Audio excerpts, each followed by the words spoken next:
Mark Out of 10, the wrestling podcast where when we're on it, we are on it. Tonight we're going to do something very, very different. With the Euros on, soccer to you Americans, we're going to put out football formations and put wrestlers in where we think they'll fit best. Because justification is everything. All that, and obviously we'll talk a little bit about the latest news in wrestling. But first up, I am the Mark Smart Shields, and my co-host. Say his name and he appears. We all believe in the Housewife's favourite heel, Hoxie. How we doing, Hoxie? I'm good, mate. I'm really good. I'm so excited about tonight. It's been a while, isn't it? It seems like it seems like we've been sort of out of action for a little bit. That's on me, right? I'll put something in there. So the last couple of weeks we've been sort of off the air, we'll call it. So the first week I was having a shitty time. I wasn't mentally in the right space. Like, work was just atrocious, and I just was feeling a bit shit and a bit sorry for myself. So that's 1 week. And last week I was in Germany for work. For work? For work, yeah, it was for work. It was definitely for work. It just so happened that I was in Germany for the Euro openers, Scotland versus Germany. I wish I fucking wasn't, considering the result. But you know, we lost 5-1. But we we had a red card, so I'm counting that as a goal for Scotland. And I saw 3 people get arrested, so technically we took a draw. It's like being at home, right? Yeah, exactly. Yeah, I saw a little German teenager trying to jump onto like a massive sign, and he put his foot through it, jumped down, broke his wrist, and he saw the police come in, tried to get into the crowd, and the police officer just went, nope. And basically his feet was dangling off the ground. That was funny. And that made me feel better because we were 3-0 down at that point. And then we saw 2 Croatian fans get arrested for lighting flares outside the Reichstag. So, you know, fucking zero tolerance over there. It's crazy. Yeah, they don't fuck about over there. No. They do not fuck about over there at all. And so they shouldn't. So they shouldn't, yeah. Don't fuck about, basically. Yes, exactly. Fuck about, you find out. Yeah, so apologies to everybody that likes the podcast. That's on me, apologies. But yeah, there has been a... IRL, right? IRL, mate. Exactly. IRL gets in the way.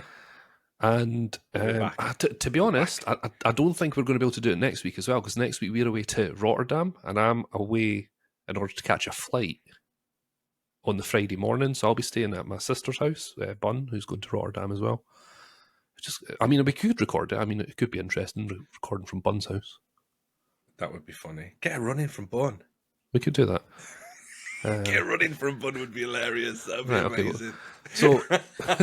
So my sister, she listens to the podcast. She's a wrestling fan as well. She's fucking mental. So yeah, we'll see if we do it next week. It'll be in a different location, and then we can go from there. But yeah, what's been happening with you, Hawks? Just get Bun walking past with a fucking Kane mask in the background. Just.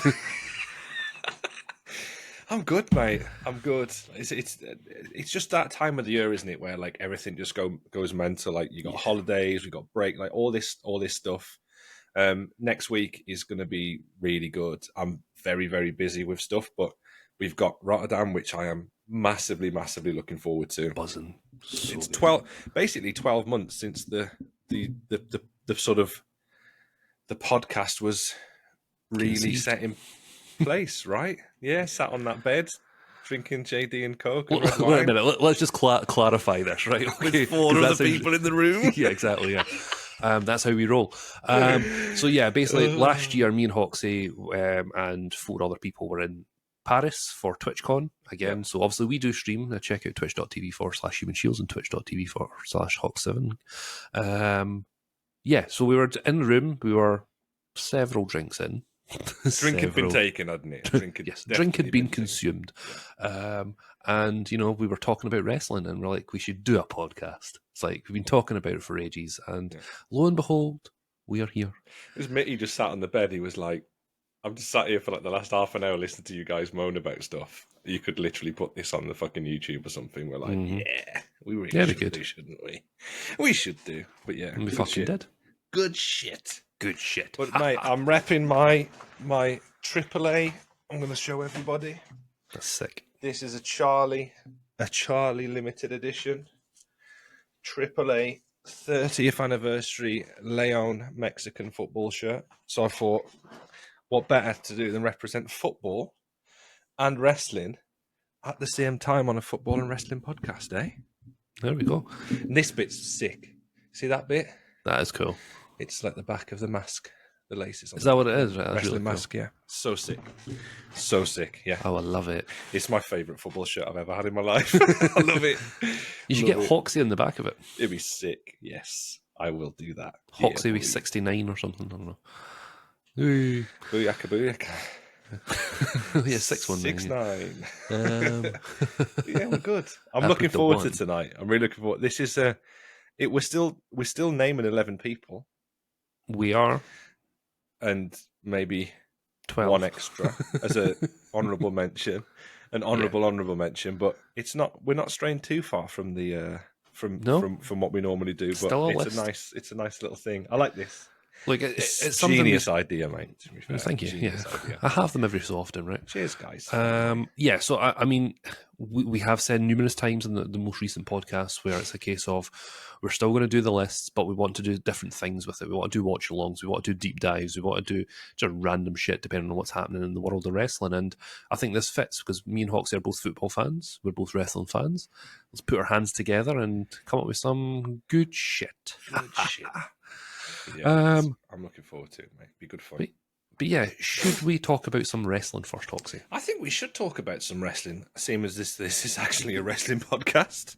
What's been happening in the world of wrestling this week?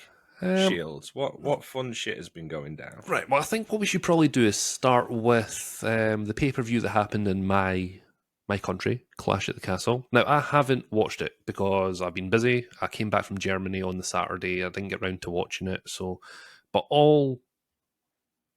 everything I've read and obviously spoke to you, it seems to be a fairly decent pay-per-view. I watched it last night. I proper sat down and watched it. Really, I was working away yesterday, so I was sat in a little the Airbnb place that I had. I sent you that picture in the group chat, didn't I?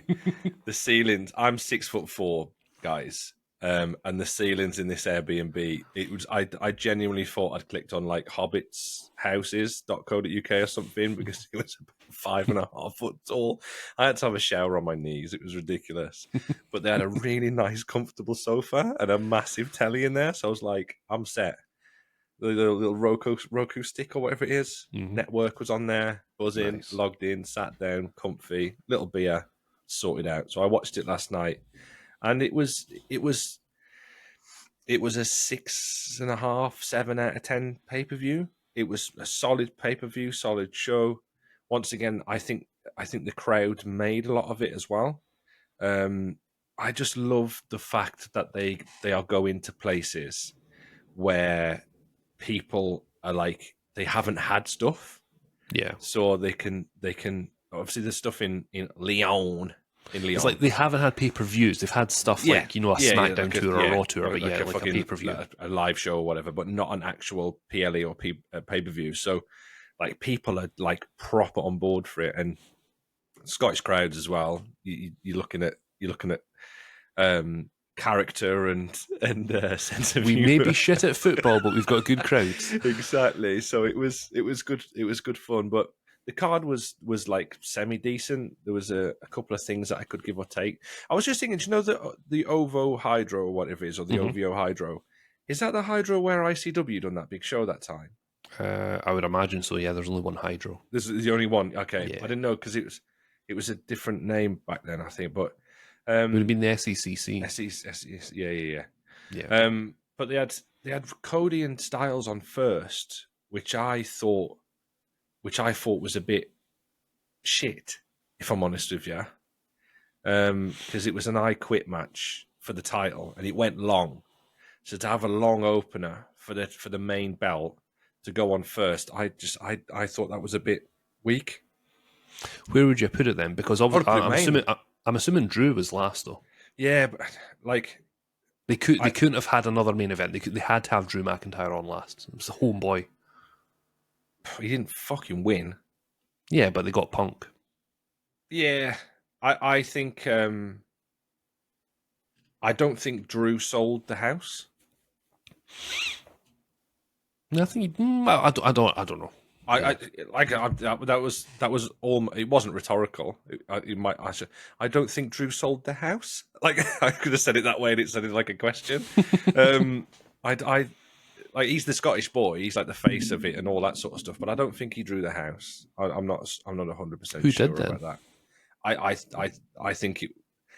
If you listened to, I don't know whether the crowd might have been a bit gassed out by the time Drew came out, but the biggest reaction of the night was Cody.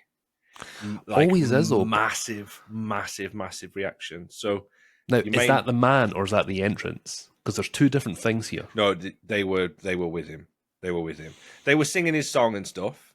But the Ant crowds don't sing this song, and the Leon crowd didn't sing his song and stuff like that. Like, they just sang his song because it's a cool song. But they were with it like all the way through, and they were getting some big pops and big reactions through their stuff. Drew got like a good reaction. Like, obviously, they had like the decibel meter thing that they'd done. They put like a little decibel meter on thing on there, which they didn't do for Cody and AJ, because I think it was fucking probably about 20 decibels louder than it was for the main. But yeah, they had bagpipes on though, mate. So any show that's got bagpipes on, it's going to be good, right? So, something just came into my head there when you're talking about Cody and like Drew, etc. How do you think Cody's title reign's going? I'm going to give my opinion. I don't think it's as good in the US markets than it is everywhere else. Now, the reason for that is I think it's been really weak. Like, I knew that the story. We've had this chat before, didn't we? Yeah. That bit was so good. Exactly. What do you do? The end of that story. How do you push that even further? What's next? What's next for him exactly? And I don't think it's lived up to the hype. And I think that's the best way to put it. I don't think it's lived to the hype. I don't think he is. For me, he's still not, but that's by the bias, my own bias, I suppose. Do you think he's more over in the UK? Because if you think about AEW is more over in the UK, for example. That's their sort of niche audience. Like, I think their next couple of they've actually got Dynamite and Collisions going to Cardiff. UK. So, but Cardiff, there's a show in Cardiff in August as well. But if you think about it, so the UK audience and the European audience sort of helped boost Cody a little bit, you know, when he went away from WWE and then. I do. Yeah, I think that's why he's so over here, because I don't know. I just don't see it. I don't see him being like the Roman Reigns. He's a good face to have just now, but you know, he's doing every single thing that you would want a face to do. He's doing Make-A-Wishes, he's doing meet and greets, he's staying behind after the show and signing shit. He's like, but who else have they got? Yeah, but he's done it. There's 20 other people there who could have said, you know what, give me a shot, I'll fucking do it. He came back. He wasn't the chosen one. He didn't come back as the chosen face. He's came back and said, like, this is what I've done. I've said this before. He went to AEW. He left WWE. He went and learned a new hold, and he went and got on national television with a game show over there. He got, like, he was rubbing shoulders with fucking Snoop and Shaq, like celebrity stuff, what they love. He got over as a babyface. He came back and has done every single thing. Like, they haven't told him to go and do stuff like that. Like, he's done it. He's been doing it. He's going out of his way to be that guy. He's doing Cena stuff. I'm not going to say that, but that's what I'm saying. Like, I'm not comparing him to Cena. He's doing what Brett did. He's doing what Cena did. He's doing what Hogan was doing. Like, probably more so than what Hogan was. He was probably more celebrity than anybody. But he's doing that top guy shit. He's out there as a super babyface. And going back to your point about AEW being over in the UK and stuff, that's the national television effect. TNA had the same thing. When TNA were on Challenge, they would do 300 people in America on the road show. They come here, they get 10,000 people. It's because it's on national free television. Yeah. It's very different. You can have, but again, that's what it's about, though, right? It's about getting eyes on the product, so when they do come over, it puts butts in the seats and sells tickets. Mm-hmm. But like WWE have been on Sky and fucking whatever. What's it called? BT Sport or whatever forever. In 1992 they sold out Wembley Stadium, so you can't really make that comparison, if you know what I mean. So I think we're hardcore wrestling fans. The people over here who like wrestling love wrestling, so we get it. Like in America, it's almost like a bit of a cultural thing. It's like a bit of fucking Americana, if you know what I mean. Wrestling is so like there is a core audience of people. There's probably like fair weather people who would sort of there, but then they've got them hardcore audience. I think everyone here who are a wrestling fan, like overseas, are hardcore fans because, like over here, you get bashed for liking wrestling. In America, it's like, oh, you like that fucking Hulk Hogan? Yeah, whoa. I mean, over here, it's like you fucking grab fucking hell. You know what I mean? Like that's what you're gonna get over here. You're gonna get shit on. So I think it's different, but it's like that. It's the Bret thing, isn't it? Like in the UK, in America, Bret was the heel, and he was like the fucking hell, it's Bret. But every single country, Middle East, Europe, Canada, whatever, he was the fucking guy. It's like it's comparisons. You can make comparisons. Yeah. I suppose we've been sort of spoiled with the sort of baby face of John Cena. I mean, I know he was hated, but he was the quintessential babyface, right? It's like he was like Hogan-esque of his generation. And for me, I think when I think of like a babyface, that's who I think of. And for me, he just doesn't cut it. I've said all along, I think he should go heel. I think he's a much better heel than he is babyface. Now, I understand the business reasons to why they're not changing him, but I just don't think they're doing him any favours, to be fair, because I have not liked his championship run since he won at Mania. But it's been weak. I don't. That's not him. That's not him. That's creative. If he'd have came out of that and had a feud with The Rock, we'd be wanking ourselves silly right now. Oh my God, this is fucking unreal. But it was so good for those 2 years, and that fight and that claw and that battle to get that fucking belt. Anybody after that, it's gonna, unless it was a superstar, it's gonna be a damp squib. It's gonna be a letdown. That's the way it's gonna be, and it's hard because we had this conversation when it happened. Like, who's next? It's like, okay, well, AJ was maybe a thing, and LA Knight was maybe an option, or what? Like, they've done the AJ thing now. Like the AJ retire thing was pretty cool to a certain degree, but it hasn't, like the match the other night, the I Quit match, it didn't light the world on fire. No. And it was very, very, very similar story-wise to Gunther and Sammy at Mania, with the way they played it. It was difficult. Interesting. I need to go watch it. Cody's mom was in the crowd. Mama Rhodes. Mama Rhodes was front row, so like AJ kept going over to her and giving her some grief, and I think she sort of didn't botch it, but she sort of fucked up a little bit of a spot where she was meant to slap AJ. She sort of like half slapped him and then started slapping him like five times or whatever. Like, it was a decent match. They both got colour. Well, first match.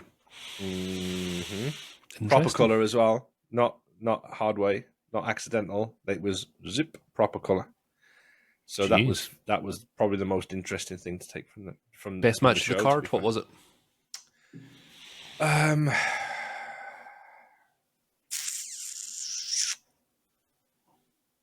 They were all like half decent, if you know what I mean. Okay.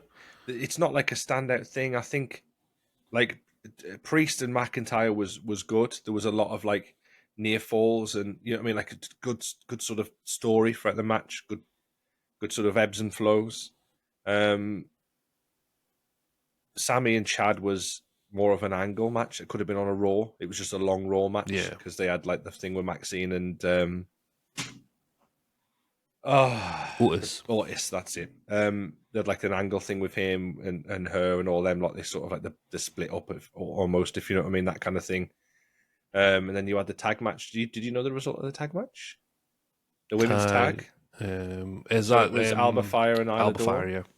and Bianca and Jade, and then Shayna and Zoe Stark. Shayna Baszler could have been one of the greatest women's wrestlers of like this crop of people. I don't know what's happened to her, bless her. It's brutal. She was sort of ruined by Vince, though, right? It's like it's like she was big deal in NXT, wasn't she? She was a big deal. A huge deal, yeah. I mean, they had so much scope to go with like the four like horsewomen, like the MMA people coming into WWE. Yeah, It's like they just yeah. never like pulled the trigger on that, which is unfortunate. Mm. Yeah, going back to like the Drew McIntyre and like the Damien Priest, that was such a good story because everybody, like, I fully expected Drew to go over because of just the sheer social media presence he had as well in the run up to it. Like that sort of stuff that you say, right?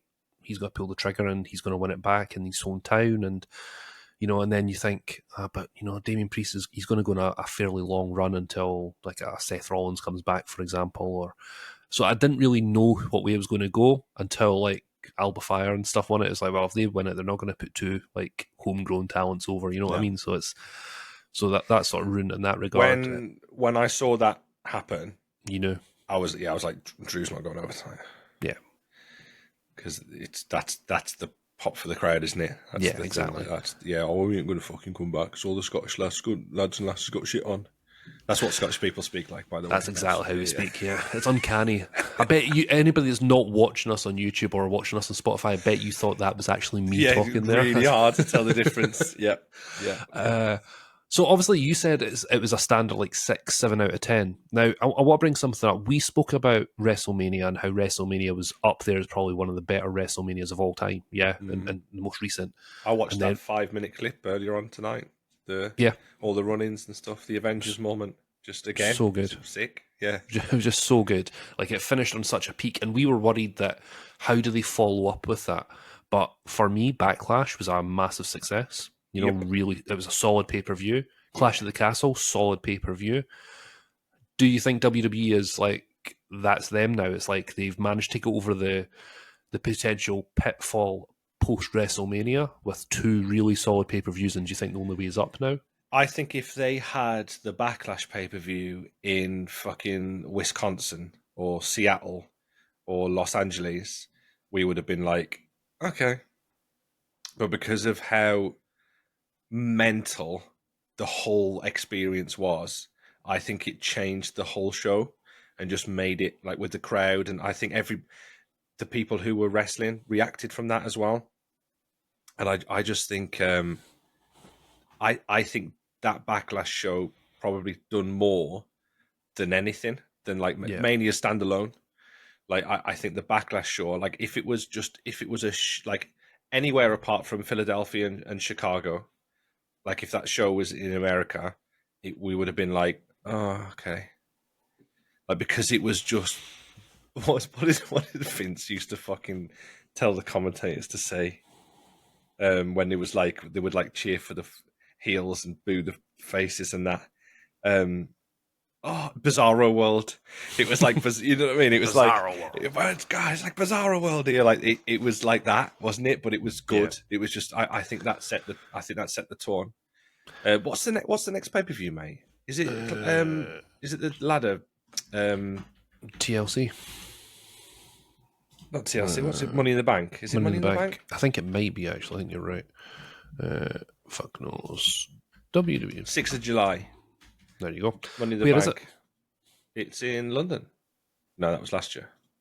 I'm trying to fucking find it. 6th of July. It's in Toronto.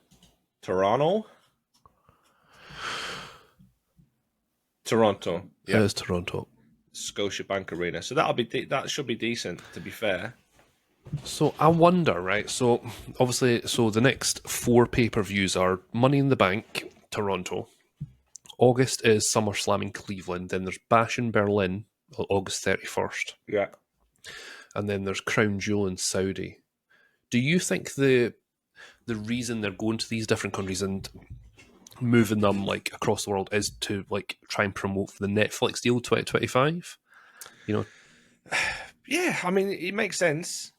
I think Vince was massively not patriotic. It's not the world, but it's like America was the world, wasn't it? Yeah, to them, pretty much. Typical American, though, right? Yeah, but when you think about what UFC have been doing in the last few years, like taking their big shows like around the world, whether it was Saudi, whether it was Europe, like you mean in England, there's like the amount of fucking money that they've made taking their shows on the road. Like it's a business decision. Obviously, it's great promotion for like taking things to places and getting people to buy into it.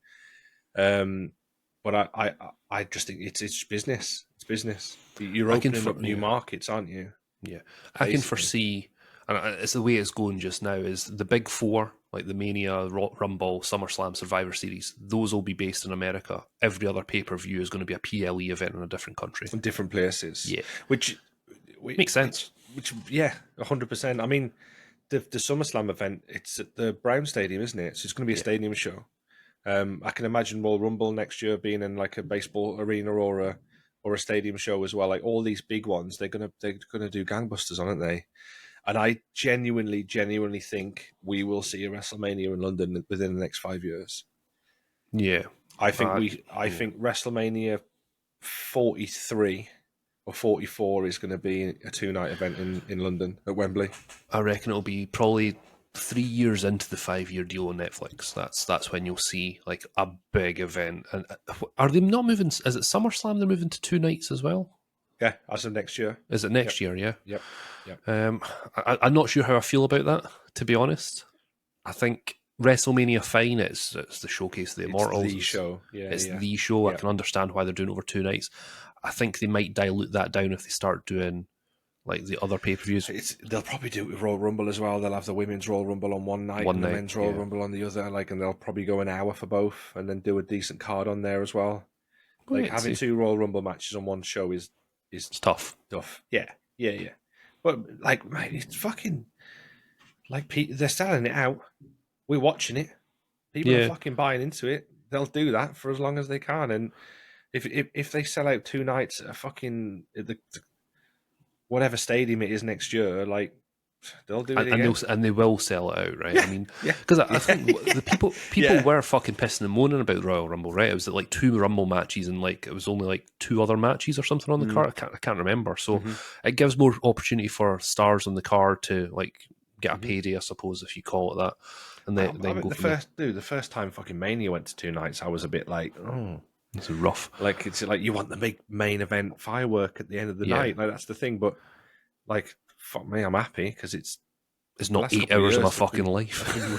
but they've been really good though, haven't they? You know, they have. You can't really complain. But do you remember the WrestleMania before they split into 2 nights? It was like 10 hours long. It's like, oh, fucking kill me now. Yeah, it's like, Jesus fuck Christ. Shit.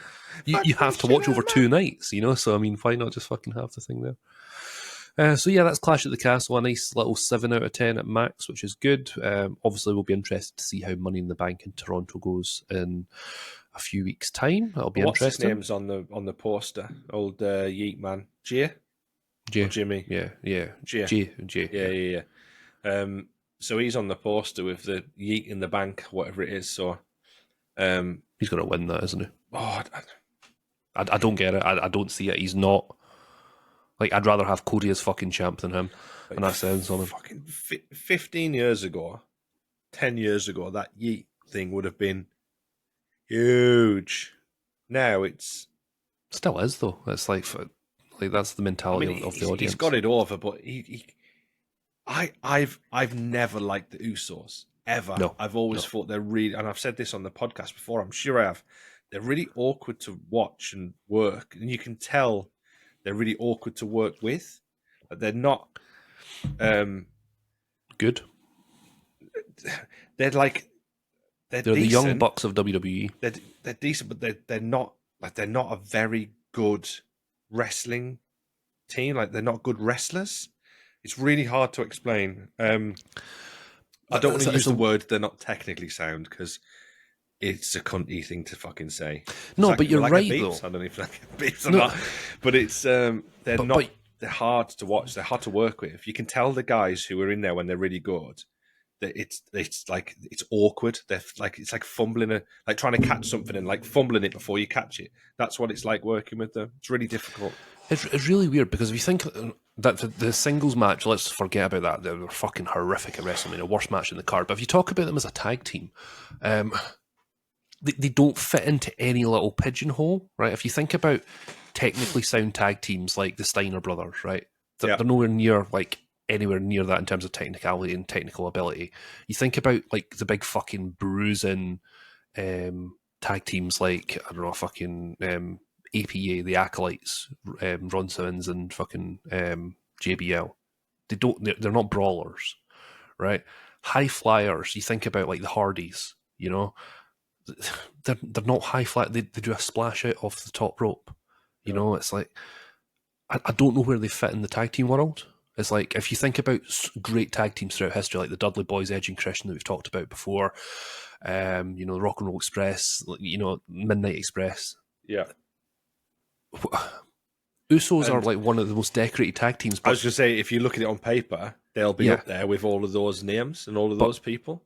But, you know, we've talked about the best tag teams, top 10 tag teams. They weren't on any of our lists. They would be in my top worst.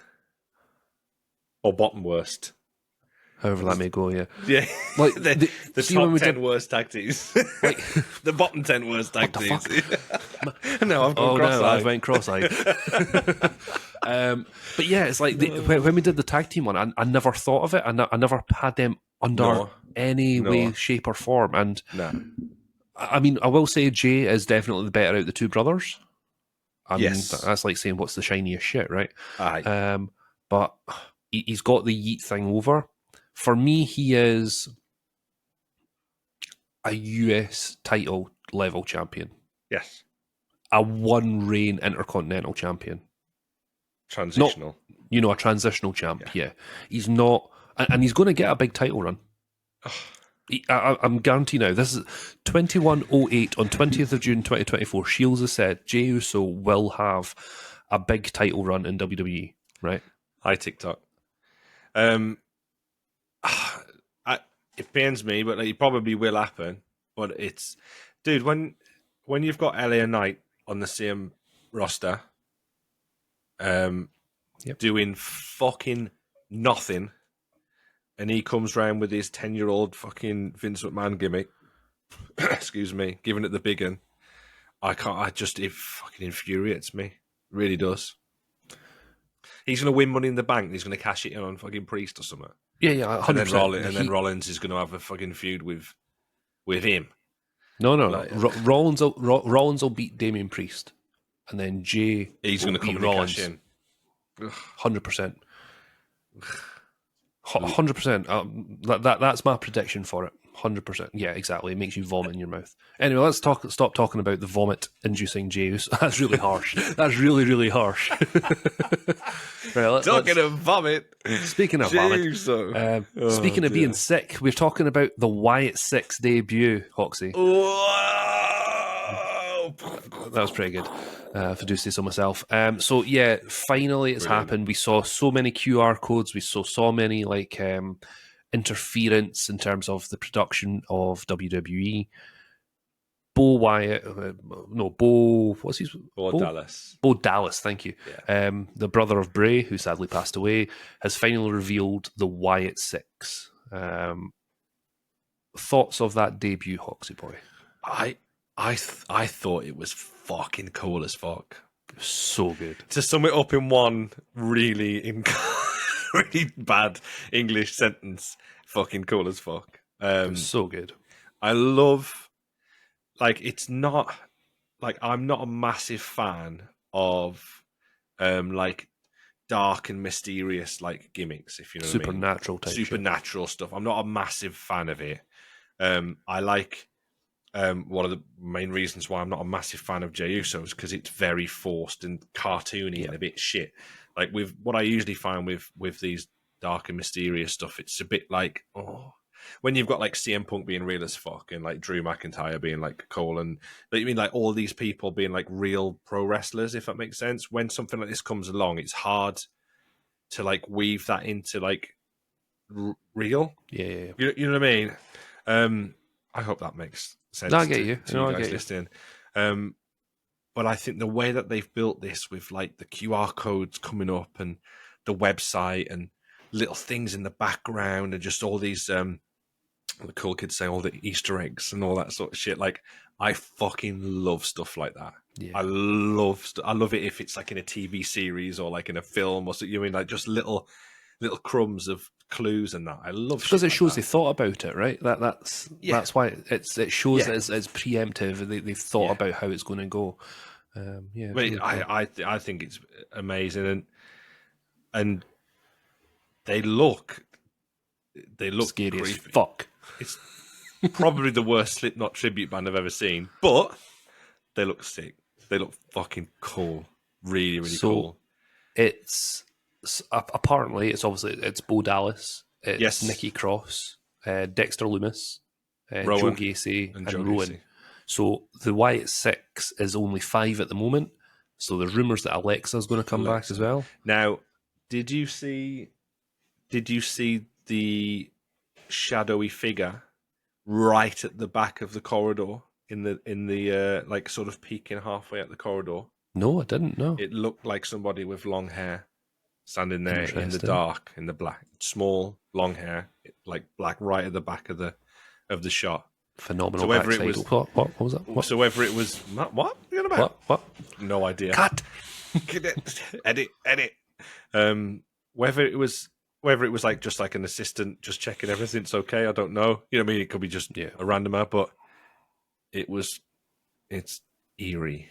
It's creepy. Maybe there's some foreboding there. We don't know, but I think it's sick. So it's Uncle Howdy, which obviously is Bo Dallas, Rambling Rabbit, it's Rowan. the Buzzard. I think that's Gacy. I think there's a pig, and then there's Sister Abigail, who is Nikki Cross. Nikki Cross is stupidly underrated when it comes to a performer. She fucking gets it, man. Like she went in there as a proper pro wrestler. I've seen her work on the indies before. She got signed. Like she's a proper worker, isn't it? Like, you mean she's a proper wrestler? She can work. And she's gone in there and been turned into a sports entertainer. But I think now she's got she gets it. She understands like the entertainment side of things, but she can still go. So if she needs to have a match with somebody, she'll be really good. It's cool. I don't know Joe Gacy that much. I'll be honest. I don't really know his work, but obviously Rowan and Dexter Loomis is fucking brilliant. He can go and he gets it as well. The stalker shit that he was doing, so good in NXT was really good. So they've got some good people in there. They really have. What I've loved is reading about sort of little Easter eggs within Easter eggs as well. So it's like, for example, Bray Wyatt's character, The Fiend, used to have like heel and heart on his gloves, and apparently, obviously, Uncle Howdy was only wearing one glove, and it either said Bray or Hurt, which is a nice throwback to what he did there, because he's obviously the evil part of Bray's character, which is really cool. What was the other one? It's when you go backstage, can I just say the production value in WWE, the camera work is exceptional. We've said this before in pay-per-views, but stuff like that is just absolutely outstanding, from the music to the, just everything, just the slow walkthrough. And we said that before, the long camera shots that they were taking, in terms of what following people through the back was just done so well. And if you look at like the people that were knocked out in the backstage, it's all to do with like family being like betrayed and stuff like that. So like Chad Gable was knocked out because obviously he's with the Alpha Academy. Gunther was taken out as well. Obviously he fucked up. Was it Giovanni? So it's loads of cool shit like that. I'm really excited to see how that goes. I agree with you. It's a case of the supernatural shit. I think that time has passed in wrestling, but I think what they'll probably do is, obviously it's still a bit supernaturally, but I reckon this will go down the sort of the swamp Bray Wyatt route. The cult leader type thing. I think that's hopefully how they go and do it. I don't want to see them disappearing from the ring, etc. I think that should be shit. No. Yeah, man. It's creepy as fuck. It's really creepy because you look at all like the Wyatt stuff, what he was doing with the Funhouse. The Firefly Funhouse. But it's like the little carrot, like the little puppets, like brought to life. So it's like they've just like, it's sick. It's clever, right? It's really clever. I was a big fan of Bray Wyatt. Some of the stuff was a miss. Yeah, I think he hit more than he did. No one bats 1,000, guys. It's difficult.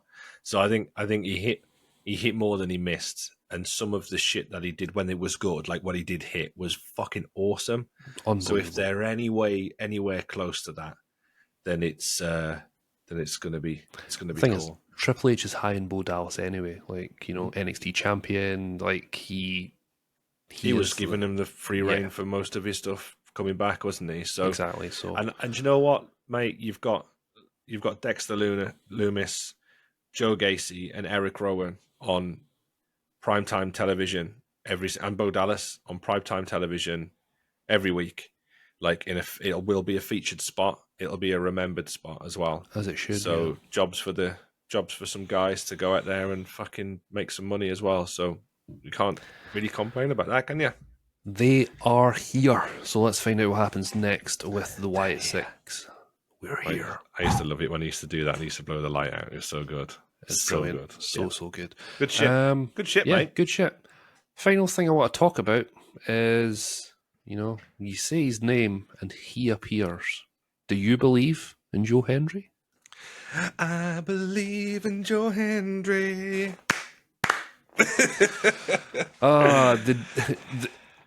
It was coming. Popped big time for this. Big time. I replied on Twitter to the fucking the WWE's post about it. It's about time. The guy's a fucking blue chipper. He's amazing. So good. He is amazing, and he does everything that they want. That they want, and he can work. Yes, you know, he's so good in the ring. He's so big. He's quick. He's technically sound. He's muscly. He's got a body. He can fucking talk like no one. Mm-hmm. Like fucking brilliant. He's entertaining. Yep. He's made a name for himself, so he's fucking entrepreneurial. What was it like? That's all of the boxes, isn't it? Ticked, right? It's just so good. Yeah. We'll take a bit of that. I mean, the fact that, like, even after so obviously if you haven't seen it, the NXT event, he entered into the 25-man over the top rope battle royale, and he was eliminated. You know, he said that it was going to be him, 24 men versus one sensation, which is a fucking great line. Fucking loved that line. You know, and then he obviously went in, he got eliminated. And did you see the backstage clip when he went through the back and met Shawn Michaels? No. Have you not seen that? Oh, no. Man. So basically he goes on about, Shawn Michaels. Yeah. So I'll show you. I'll get it on YouTube for you. Yeah. And yeah, he keeps on going on. And he goes, I can turn up in any show, anywhere, anytime. All you need to do is just say my name. And then he walks away and Shawn Michaels looks in the camera and goes, I believe. It's like, if someone like Shawn Michaels can put you over, you're a fucking star, man. He's so good. Class. Class. Okay, I'm going to do another comparison, right? So obviously WWE are working very, very closely with TNA. Yeah. Okay, they've had obviously Joe Hendry, they've had Jordan Grace, etc. AEW work with New Japan Pro Wrestling. Okay, and they have done for a while. So this WWE thing, who has the better of the partnership? You know, who is it? WWE TNA? They are. That's the one that is like at a higher level, or is it AEW in New Japan? It's WWE TNA. Has to be, right? Like, so they've brought across, correct me if I'm wrong, they've brought across two people from TNA into the WWE.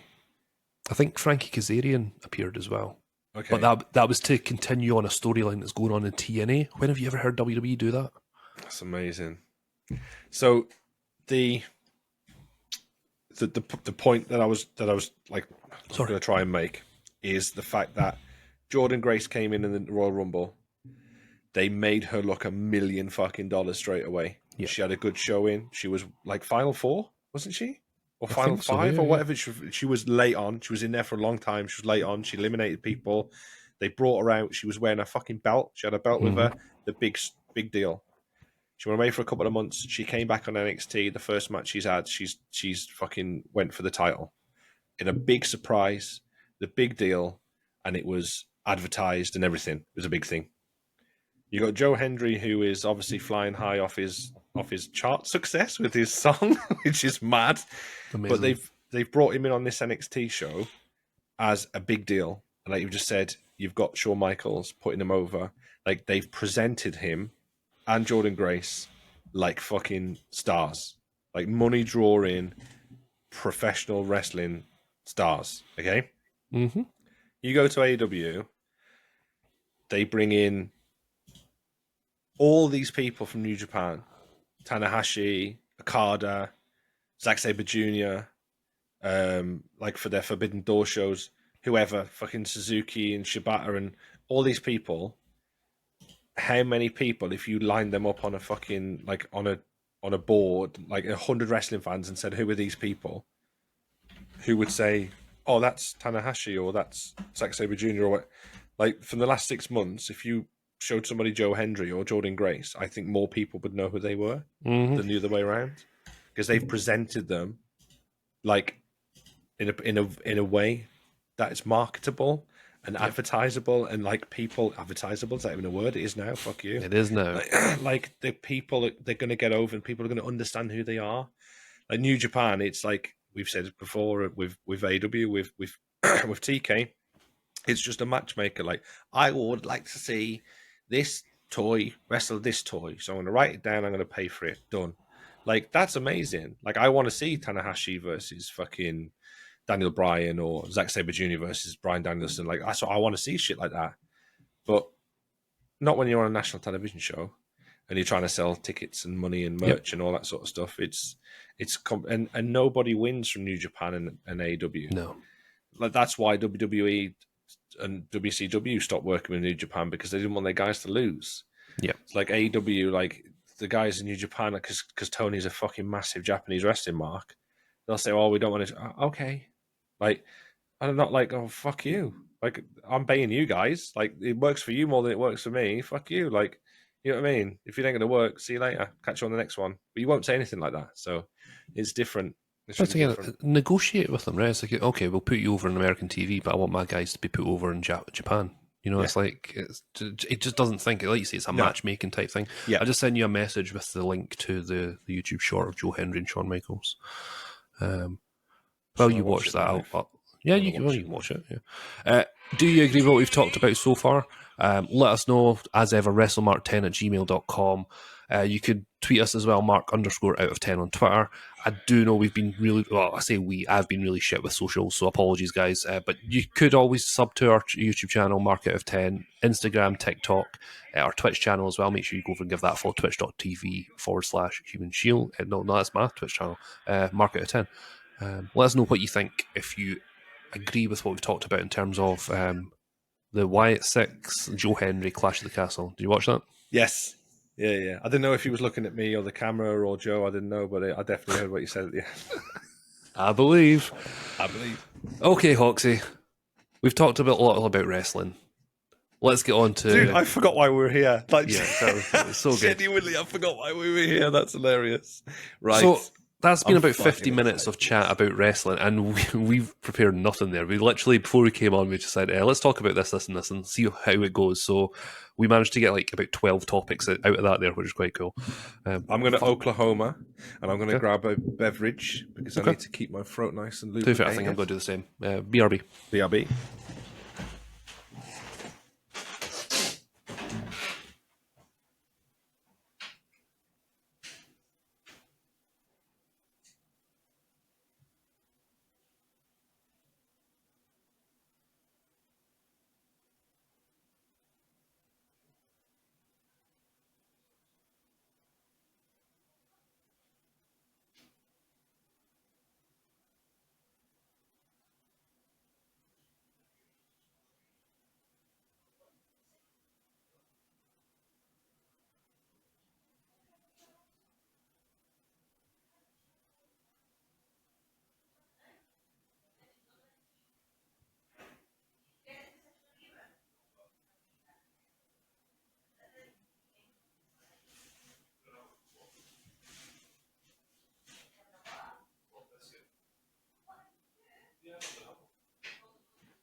Grabbed a quick Jimmy while I was there as well. Yeah, sure do. Oh, right, okay. Okay, Hoxie. You ready? Are you ready? So, people of the Market of 10 audience, we, as I said at the beginning, we are doing a Euro 2024 themed wrestling list. So, I reached out to Hoxie the other day there, it must be a few days ago, and said, because it's the Euros, let's come up with a formation for a football team with a manager and put our wrestlers in the positions. And you've got to justify why they're going in that position. Okay. Nice little bit of fun thing here to do. You know? I thought this was a genius idea because we were going to do the top 10 AEW matches. We haven't. There isn't 10 of them. AEW. We haven't. We haven't bashed AEW tonight, so we're doing all right. What I just did there. Oops. My bad. But yeah, it's just a little bit of fun, Hoxie. You can't beat a good audible, mate, and it's really good. Yeah, really good. Now, I think I've got a cheeky moment in my list. I don't think we could, all of our listeners, I don't think you could guess who is going to be in a particular position on my team. I just don't think it will happen. I don't think it'll be in anybody's list at all. So what we're going to do is we're going to reveal like our formations, right? And we'll take it turnabout, right? We'll do it as per normal, okay? So, so my formation is going to be a 4-1-2-2-1, okay? So I'm going to have a centre defensive mid, 2 midfielders, a left wing, right wing, and a single striker up front. Okay, before it's back. The lone striker. Okay. Mm-hmm. Okay. What about your formation, Hoxie boy? I'm going for. It's like a 4-3-1-2. It's like maybe a 4-3-3 with like a bit of an attacking centre mid or a shadow striker, basically. Like a Bellingham sort of 10 position. Yeah, going for the number 10, but I'm going for 2 up front. Okay. That's where I'm going. Okay. We didn't do a coin toss at the a coin toss even at the beginning. That's a fucking great slip up there. But tell you what, Hoxie, as you're wearing the football shirt, you can go first. Who is your goalkeeper to start with? If I said to you, Georgie Campos, would you know who I'm talking about?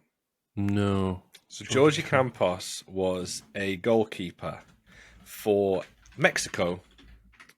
One of the best goalkeepers ever that no one's ever heard of. He used to wear the number 7 on the back of his shirt. All right, okay. Rather than the number 1 or whatever. He was tiny. He was like fucking 5'3" or something. Like he was tiny. He played for like LA Galaxy. Like he played loads like in America and Mexico and all that sort of stuff.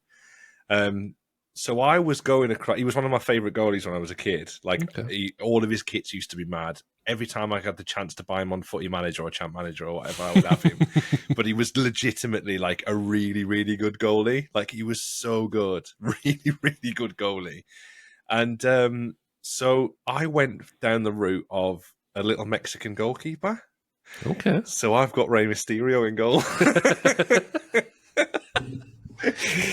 I don't know. Rey Mysterio is tiny. He's not good. Maybe he might get lobbed on the odd. He's going to get chipped. He might get lobbed or whatever. But genuinely, like I think his agility and his nimbleness, and the fact that he can jump really high. Because who's that jumping out the sky? Mm-hmm. It's Rey Mysterio. Because he jumps out the sky. Because he. Go for a bit of Ray as goalkeeper. Oh, I like it. I couldn't keep a straight face with it. Oh my god. Okay. I'm fucking wheeze laughing. But genuinely, I do want Rey Mysterio in goal for me. Just Have you because, got- like, take it literally, the down. first thing I thought goalkeeper, and the first thing that popped into my head was Georgie Campos or Jorge Campos or whatever. Okay. Mate, he was honestly like he's a fucking. It's mad. Like he's a proper. Like, he played like over 100 times for Mexico. He didn't retire like until he was to like early 2000s or something. Like he was around for a long time. He was Interesting. if you Google him and just put like Georgie Campos, Yeah, I've seen the like, kits. the kits. I was just about to Yeah. say the kit. They're just mental. Fucking insane, right? Yeah, It's but I fucking always mental. used to, whenever I possibly could, I would always try and buy him on Football Manager. on Footy Manager. That's so good. So good. So, Rey Mysterio is Hoxie's number one pick for his goalkeeper. Okay, so I went down a slightly different route for my goalkeeper. When you think of a solid goalkeeper, you think of someone that is like not afraid to shout his defence. He's a bit of a scary character. All the best goalkeepers in history. Oliver if you think Kahn or a Schmeichel. Oliver or Kahn, something. Schmeichel, Yeah, a Bruce okay. Grobler, for example, just not fear to get in a bit of a scrap with you. So I've went for MJF. I think MJF in goal, he would be brilliant at commanding his fucking area. He'd be not afraid to call people out in their bullshit. He's big enough, he's agile enough that he'll be able to command his 6-yard box without any issue at all. So, yeah, I think MJF would be the perfect beginning of the spine of your team. So, yeah, MJF is my goalkeeper. Okay. Okay. So, in usual Market at 10 fashion, I'll go for 2, and then I'll go across to Hoxie, he goes for 2. So, my right back. When you think of a right back, especially in Premier League era, you think of Mr. Dependable, Gary Neville. Gary Neville, yeah. Right. And when I thought about what wrestler could you depend on, what wrestler is a consistent 7 out of 10 every single week, I went for The Miz. Oh my god, dude, this is mad. Okay, go on. The Miz is one of the most underrated stars in any wrestling roster, right? This is fucking mad. I'm not going to cut you off, but I took the Miz out of right back. No I fucking swear way. to God. Do you know what I said to you tonight? I said, like, I've fiddled it, and I thought, I'm thinking about something else. Miz was the right back for exactly the same reason as what That's you're amazing. But it's true though, right? It's like if you Yep. want someone on a wrestling card to have a solid match, and either my with God, like a yeah. veteran, or you want them to take on like, introduce somebody new into yeah, the like team. a Logan Paul, you know, Yep. or a fucking Dominic Mysterio type thing, you would go to the Miz in any roster in the world just now. You know, safe pair of hands. He doesn't do Never anything. injured, plays every Never game. injured. Goes there. He can be a really good heel. He can be a really good baby face.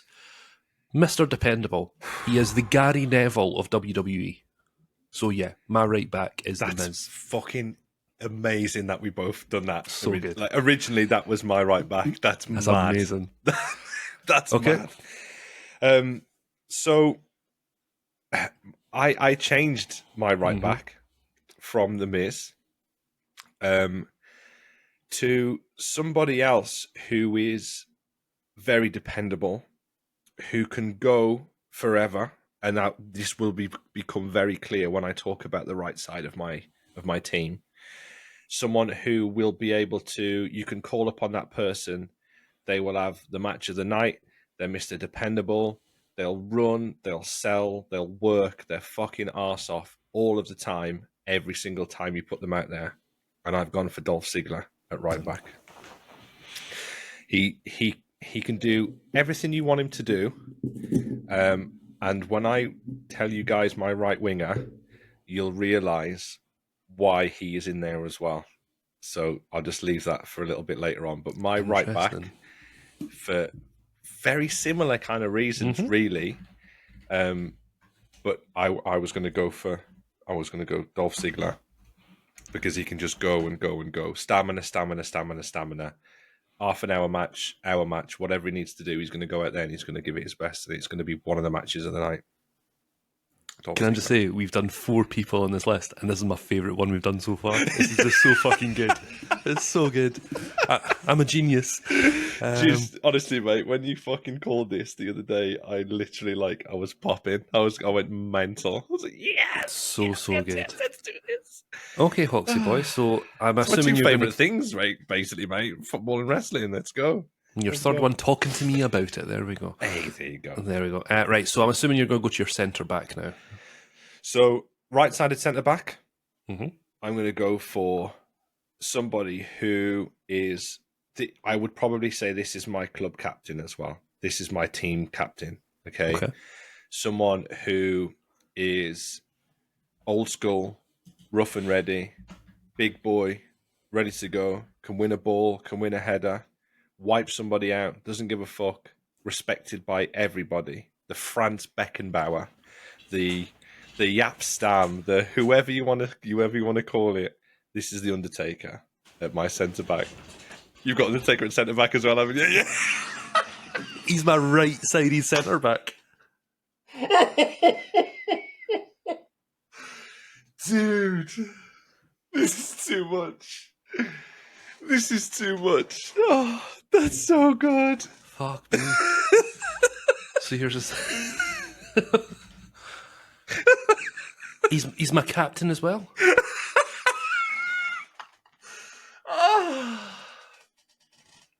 Oh my god, that's so good. He's probably 37 or 38 years old as well, still playing in this team, and he can still do a bit. He's like Tony Adams, you know what I mean? Just He's like the Davy Weir when he played for Rangers at like 42 years old. Yeah. He's still there, probably a little bit 2 or 3 seasons longer than he should be, but everybody loves him. He's Mr. Dependable. You ain't gonna say boo to him. Even the fucking opposition players wouldn't argue with him. You know what I mean? Just proper there. Dusty boots, getting involved. He'd wear all black boots as well, wouldn't he, Undertaker? 100%. The whole thing. Or maybe fucking Adidas World Cups or something. You know what I mean? Just the basic. And his shin pads would be like Sundico shin pads. Just fucking. And he'd play with his shirt tucked in as well. He would definitely 100% play with his shirt tucked in. Undertaker, right-sided centre back. I'm literally crying, laughing. This is fucking brilliant. Okay, so obviously it's over to me now, right? So my right-sided centre back is the Undertaker, pretty much exactly the same. He is my he's my captain as well for all the reasons you said. He is Mr. Dependable. He is the franchise player essentially. So the left-sided centre back, it needs to be someone that has a solid partnership with him. Someone that you can depend on, someone that they're not frightened to have a bit of a go at each other. It's Kane.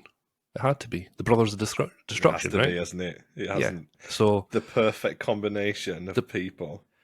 They are two at centre back. Imagine running to them pair. It's like the Rio and Vidic of WWE. The Vidic and Vidic, like the Vidic brothers, the Vidic twins at centre back. Yeah, it's like Kane is the Vidic, Undertaker's the Rio. Undertaker had a lot of pace about him when he was younger, so he would have that. He'd be there. God. But yeah, for me, the two centre back pairings of the Brothers of Destruction had to happen. They are the spine of the team. MJF would be barking out orders. Undertaker would be relaying that up to the front men. So yeah, for me, the Brothers of Destruction had to be my centre back pairing. Hoxie. Amazing. So my left-sided centre back. Oh God, let me compose myself here. I've got a tight chest and like my throat's going and everything, laughing. It's so funny. Right, my left-sided centre back is. I'm going to just say the name and then I'll let it hang for a second and then I'll explain my reasoning, okay? It's Brock Lesnar. Okay. If you think about a wall of a person that you want to stop anything from getting past you, you're going to want Brock Lesnar, the alpha human. You know what I mean? But he's quick as fuck. He's very fast. He's very agile. A la shooting star press. Mm-hmm. You know what I mean? He was a defensive lineman and he made the NFL for the Vikings. He was last cut for the NFL. And I know this is soccer, not football, but it's football, guys. For you guys over the pond, this is football. You kick the ball with your foot. It's football. Lesnar, man, blue chipper, the alpha athlete. You want somebody who, will just scare the living shit out of anybody who gets anywhere close to him. But Taker and Lesnar both at centre back. Quite Fuck. similar to, like, I was thinking about the Kane Taker thing, like the Brothers of Destruction, but Lesnar and Taker at centre back. You would not fuck with any of them. It's like Brucey and Pallister, innit? You know what I mean? Like, you ain't gonna have a fight, they'll chew your head off. They wouldn't give a fuck. They wouldn't give a fuck. They wouldn't care. Interesting. So, but Lesnar's an unbelievable athlete as well. So to just have him running around, Taker wouldn't need to do the work. At 37, 38 years old, his knees are strapped up. You know what I mean? Lost a yard or two or three or maybe four. Like, Lesnar would be there. He'd look after him. We made both high five each other and get on to the next one. Imagine getting two-footed from Brock Lesnar. Fuck, no. Just the thought of getting two-footed from Brock Lesnar would stop people running at him. I'd fucking send myself off. No, I'm done. Give myself a red break card. my own leg. I'd break my own leg so I didn't get anywhere close to him. See, the reason I didn't put Brock Lesnar as my centre back, I was considering it, is because it's all about partnership, right? And, you know, Undertaker and Kane are like, it's synergy. Yeah, absolutely. Yeah, I think there would be loads of issues with Brock and Undertaker. You know, but I think that would make it work. They are both winners, though, right? They're two alpha fucking male. Bringing them together, they would try to outdo each other. There would be constant competition there. Them pair would never ever not be in the team every week. Okay, fair enough. Nice. Over to you, Hawks, for your left back then. Every team needs a shithouse. Yep.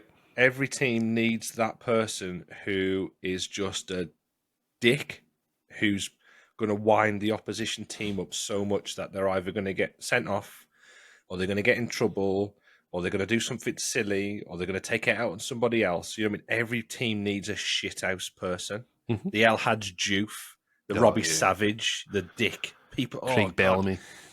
You love them when they play for you. Yep. But when they play for anybody else, you fucking hate their guts. Mm-hmm. Every team needs one of them. So mine is Maxwell Jacob Friedman. He'd be in the court. When the corner, they're just about to take a corner. He'd be pinching you under the armpits. He'd be saying shit about your mom. He'd be giving you grief, grinding down your Achilles. Just all game, just like, oh fuck, here he is, dickhead. You know what I mean? Like, just big mouth, shouting at everybody. Wouldn't need a microphone. Could just, you mean, like, just all on you all the time. The kind of person Luis Suarez would bite. You know what I mean? The kind of person someone would throw an elbow to. He's going to get you sent off. But he can go as well. He can go. Interesting. MJF, left back. MJF is your left back. That's a decent shout. So I've went slightly different from my left back. So when I think of one of the best left backs ever, and probably underappreciated, it's Dennis Irwin for me. Right? Technically brilliant. You know, he could do everything. You know, solid in his position. But if you needed Dennis Irwinio from Brazil, exactly, he would have been a million, billion, trillion pound 100%. player. Yeah. You know, down that left side, it's always difficult. So I went for possibly one of the most underappreciated southpaws in wrestling. Can do everything, Mr. William Regal. That's a great shout. What a shout that is. Yeah, well, you think about it, right? If you want him to go and have a technical match, he'll go and do it. If you want him to have a brawl, he'll do it. If you want him to talk on the microphone for half an hour, he can do it. You want him to be behind the scenes and teach, like what Dennis Irwin used to do with the youngsters, he can do it. William Regal, for me, he would be sort of vice captain of the club for me. What a fucking shout that is. That's such a great shout. There we go. Mr. William Regal is my left back. Shout. Brilliant shout. Two very different clap back for that. four. Thanks, man. I appreciate that. Clap Thank you for that. Okay. Now we're getting into the nitty-gritty, Hoxie, right? So my centre defensive midfielder. This is potentially my cheeky moment. Gotta love... Ooh. Right? I'm sitting up. I'm leaning in. I'm looking at the camera. You want someone that is a bit of a hard man. He can take some kicks, but he can give them at the same time. It's like the Claude Makélélé, the N'Golo Kante. He's got a good engine on him, right? But he's like a silent assassin. No one really like talks about him a lot. Probably underappreciated. My centre defensive midfielder, my cheeky moment for this week, is the Lethal Weapon, Steve Blackman. Steve Blackman? What Yeah. the fuck? He doesn't do anything amazing. He's a 6, 7 out of 10 player, but he can read the game really well. People do fear him, like you talk about, like Wow. JBL. He would be the best person just to sit right in front of the back four and just behind the centre mids, and he just read the game, And just kick fuck out out everybody. Like the Graham Souness of this fucking wrestling team. Oh, the Cheeky's cheese back. himself. Wow. There is nobody that could make one No. of these lists that would have Steve Blackman on it. No. There we go. I've put Blackman with a massive question mark next to it as well. Like, where does that come from? He would get That's sent off crazy. so much, but it'd be so good. It'd be great to see Steve Blackman just fucking deadpan, just kicking the fuck out of anybody that comes near him. It's great. Fucking hell. Steve Blackman is when you think back about like that time, like that 2000s period. You mean still classed as Attitude Era, wasn't it? Yeah, That yeah, sort yeah. of area. Like you could. He was involved in some decent shit, right? Yeah. Like the match where Shane comes off the Yep. the thing. Fucking smacks him in the The candlestick. stage. Yeah. That was Blackman. Yeah. They had their little feud, didn't they? That was their little thing. Head cheese was. The was thing is, fun. he's a legitimate fucking hard He was man badass. as Yeah, well. He was treble hard. Like fucking- Treble hard. Yeah. Yeah. Let's be honest. If you were playing football, right, and you had a Steve Blackman-esque guy, and you were in midfield against him, you wouldn't enjoy your game. It's one of them people you turn around and you fucking scream and shout at them, and they're just looking at you, Yeah, and they don't do anything. That's when that's scary. yeah. Yeah. If they look at you and you fucking dickhead, or You whatever, fucking it's what, like, mate? oh yeah. But you turn around and they're just like, I'll be like, oh shit, he's gonna kill me in my sleep. Substitution. yeah, cramp, kill me in my sleep. Okay, that. Honestly, mate, that is that is fucking mad. That's mad. I want to know what Steve Blackman is doing right now. I'm going to Google this, guys. Just talk amongst yourselves for a second. I'm just Saving lives and shagging wives. That's what he's I'm doing just now. really intrigued as to what he fucking. Because if he looks like a badass as well, he might have one more run in him. Let's have a look. That's him with the Hardy Boys. He's not unrecognizable. I hate when all these clickbait bullshit on the fucking Sun and all that sort of stuff, and they're like, "This person is unrecognizable now." Like, and you look at them, it's like, no, that's It's Steve exactly the Blackman. same. He's just got grey hair. Like, you know what I mean? Like, he was fucking jacked as well, wasn't he? He was a There's big picture boy. of him here when he was in Stampede. Fucking hell. John, I'm going to take a picture, and I'm going to. Oh, you can Google it as well. Holy shit! Can you see when he's doing the thing? Yeah. Fuck me. We're gonna have to we're gonna have to share that on Twitter or Holy something. fuck! He looks like My CDM, Mr. Steve Blackman, Lethal Weapon. that Steve Blackman there. That one.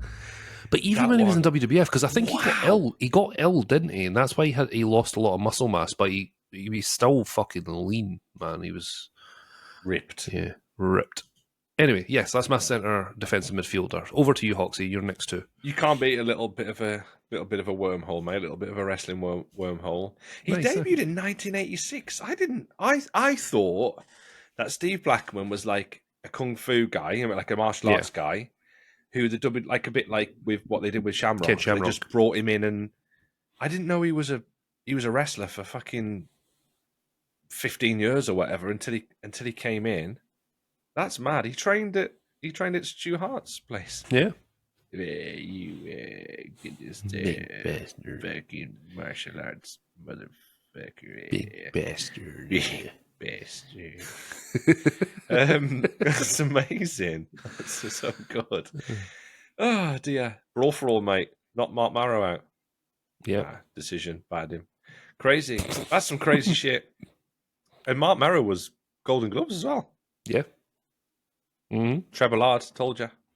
I want to see Mark Marrow and Brock Lesnar in a cage on the next UFC event. That's what I want to see. It'd be like the Book it, Dana. It'd be like Tobey Maguire versus Macho Man and Spider-Man. I got you for 6 minutes. Yeah. Oh, amazing. Dig it. Amazing. Oh, yeah. Where are we? Where are we? Sorry. You're starting your midfield. Your next two midfielders. Do you want me to do centre mid first and I'll do the wingers? Up to you. Do it any way you feel. I tell you what I'm going to do. I'm going to do the right wing because then it'll explain why I've got Ziggler as my right back. Now, when I said to you earlier on, didn't I? When I was, we didn't talk about the team. I was just saying like I changed it because I went down like this weird little like ADHD sort of autism risen with autism thing, and I started thinking about like what if a wrestler was a football team, what team would they be? And I settled on the fact that Ric Flair would be AC Milan because at one time they were just the best. Too good. Yeah. And they were just beautiful and stunning and they had everything and everybody and they were just, they were just untouchable forever. They were just beautiful football, proper Galazzo shit. And then I was like, where would like a beautiful, and I got thinking about like beautiful footballers and it took me straight to David Beckham. And he was a right midfielder because he was all about like the pizzazz and the life outside of like off the pitch as well, but he could still go on the pitch. So Ric Flair is my right winger. Okay. And the reason I've put Ziggler at right back to do a load of running up and down the pitch is because I know for a fact Ric Flair would go for the gold and try and get a goal, and he would just start cutting inside all the time. He'd be in the box more than the strikers would because he'd want his name on the fucking on the page. Whoa! Like that's what you know what I mean. Like to be the man, you got to beat the man, and I want to fucking score some goals. So that's why I've got Ziggler just up and down, up and down, up and down. When you need Ziggler at right back, he'd be there. When you need him at right midfield, he'd be there as well because Flair would be in the fucking 6-yard box.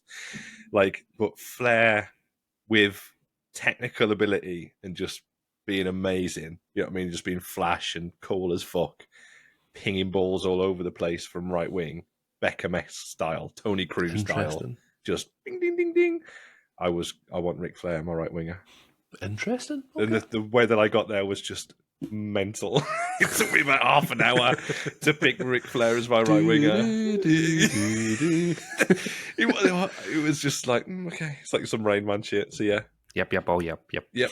Ric Flair. Ric Flair, your right wing. Okay. Putting inside. Like it. Maybe an inside winger. Maybe there we go. Cuts inside. Okay, Hoxie, your next midfielder. Oh shit. We're going to go for centre mid now. So I'm playing 3 across the middle. Okay. So my sole centre midfielder, who will be absolutely everywhere all the time, probably one of the best players on the pitch. He'd be like the Pirlo. You know what I mean? Just picking that ball up in that centre circle and putting the ball on a fucking sixpence for everybody all over the place. The Xavi, the fucking whatever, these just unreal fucking ballers. And it's Shawn Michaels as my centre midfielder. Interesting. The guy who makes everything tick, who you watch and you just think, oh my God, he's amazing. He's incredible. Like, that guy's an absolute baller. You know what I mean? The baller of the team. Centre mid, Shawn Michaels. 1 or 1A of the greatest to ever do it. Sat in the middle of the pitch, pinging balls left, right, and centre. Makes sense. It's very simple. Like that. Yeah, no, I can't disagree. I can't say much more than that. Just the fucking cream of the crop, the boy in the midfield. In true Mark out of 10 fashion, we'll talk about Shawn Michaels later. Okay, so my centre midfield duo. So because I've got 2 in a row just now. So I've went for a box-to-box midfielder. And I've went for like a technical guy, like a Paul Scholes type thing. So my box-to-box midfielder, like a Frank Lampard, so someone that isn't potentially could be a like sort of prima donna, like is potentially thinks he's better than he is, But you can hold him to a really high standard. But he's got a fucking phenomenal engine. It's like he can use his left foot, he can use his right foot. He's probably a guy that everybody thinks, oh, you're a bit of a knob, but you can do the job well, right? Yeah. My centre midfielder is Will Ospreay. Fantastic engine. He can go. He has really excellent time. He's got really excellent matches. Young stamina. Like I say, box to box. He'll arrive late in the box and come up with some worldly finish.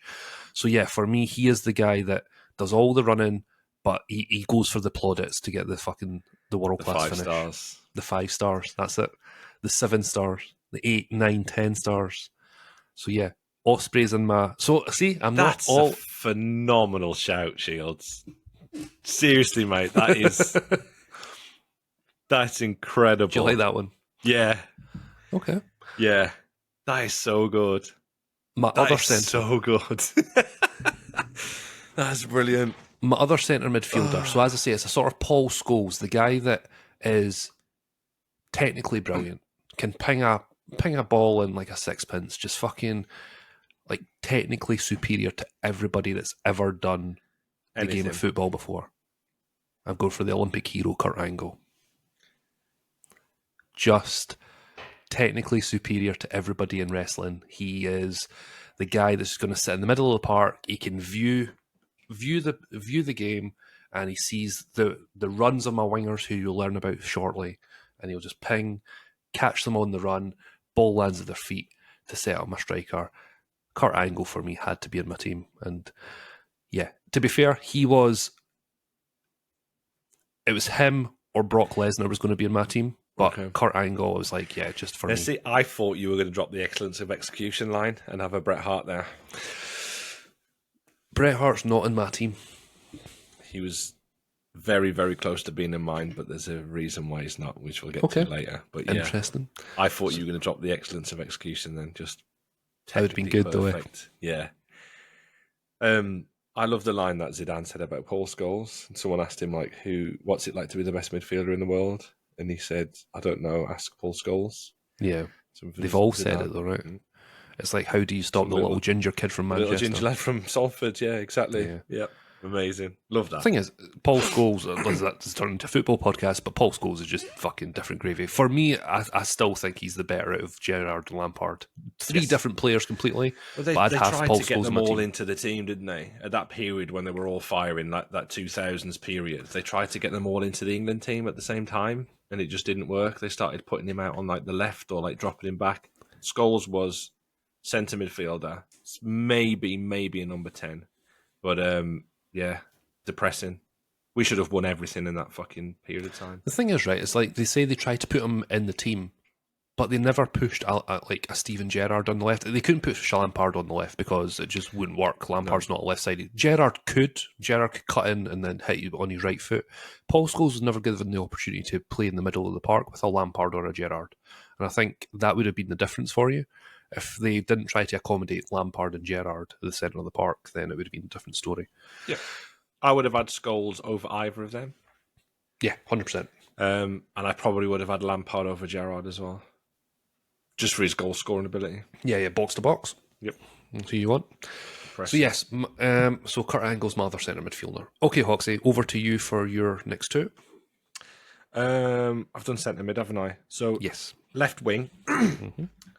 When I think about left wingers, I always think about that's like the quick players on the team. Like for a Giggs, for example, or you mean whatever, like those really nimble, fast, quick, skillful players. And I was thinking about like skillful people and quick people and like rapid people and those guys who were like up and down, up and down, up and down. And I was thinking more and more and more about it. And I was like, do you know what? There's somebody like right now who fits that bill for me. And that's Finn Balor, Prince Devitt. Oh, that's a great shout. You know what I mean? Just rapid, proper, like quick, fast. Like he's obviously his area ability, high flyer, but he's got everything, and he's ripped to fuck and just like up and down, fast, skillful, can do everything, technical ability, whatever, all that sort of stuff.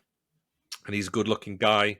He would sell tickets and like magazines and posters for the women and all that sort of shit. Like that's what I was thinking in my head. Like I automatically, when I think of a left winger, I think of Ryan Giggs, and like everything that sort of Giggs had, I was like Finn Balor for me. So my left wing is Finn Balor.